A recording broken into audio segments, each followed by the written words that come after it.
મોડાસા ખાતે આવેલ ભાજપ કમલમ કાર્યાલયમાં સ્વદેશી વસ્તુઓ અપનાવો અભિયાન અંતર્ગત એક પ્રેસ કોન્ફરન્સનું આયોજન કરવામાં આવ્યું હતું। આત્મનિર્ભર ભારતના સંકલ્પને સાકાર કરવા માટે સમગ્ર દેશમાં 25 સપ્ટેમ્બરથી પંડિત દીનદયાલ ઉપાધ્યાયના જન્મદિવસથી લઈને 25 ડિસેમ્બર સુધી અટલ બિહારી વાજપેયીજીના જન્મદિવસ સુધી 9 દિવસીય રાષ્ટ્રવ્યાપી અભિયાન ચલાવવામાં આવી રહ્યું છે।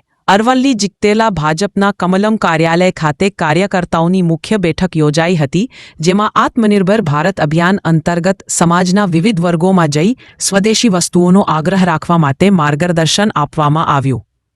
કાર્યકર્તાઓ દ્વારા ગામ અને ઘર જઈને લોકોને સ્વદેશી વસ્તુઓનો ઉપયોગ કરવા પ્રેરણા આપવામાં આવશે, તેમજ શાળા કોલેજો, એપીએમસી, ખોતો અને બાળકોના માધ્યમથી વિવિધ સ્પર્ધાઓ યોજી લોકોમાં જાગૃતિ ફેલાવવામાં આવશે। નરેન્દ્ર મોદીના આત્મનિર્ભર ભારતના સંકલ્પને આગળ વધારવા દરેક નાગરિક પોતાનું યોગદાન આપે તેવા આહવાન સાથે કાર્યક્રમનું સમાપન થયું।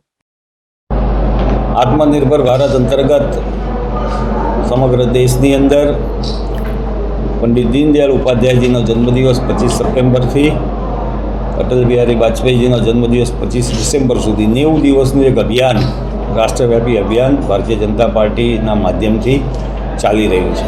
એ અંતર્ગત આજરોજ અરવલ્લી જિલ્લા ભારતીય જનતા પાર્ટીના મુખ્ય કાર્યકર્તાઓની એક બેઠક આગામી 90 દિવસ સુધી સમાજના વિવિધ વર્ગોની અંદર જઈ આત્મનિર્ભર ભારત માટે સ્વદેશી વસ્તુઓનો આગ્રહ આવા વિષય સાથે એક વર્કશોપનું આયોજન આજે કરવામાં આવ્યું છે।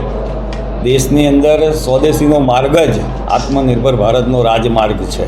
આવા સ્લોગન સાથે ભારતીય જનતા પાર્ટીના કાર્યકર્તાઓ, શુભેચ્છકો ઘરે જઈ અને સમગ્ર જનતાને સ્વદેશી વસ્તુઓના ઉપયોગ માટે આગ્રહ કરે આવા વિવિધ કાર્યક્રમોનું આયોજન પાર્ટીના માધ્યમથી કરવામાં આવ્યું છે।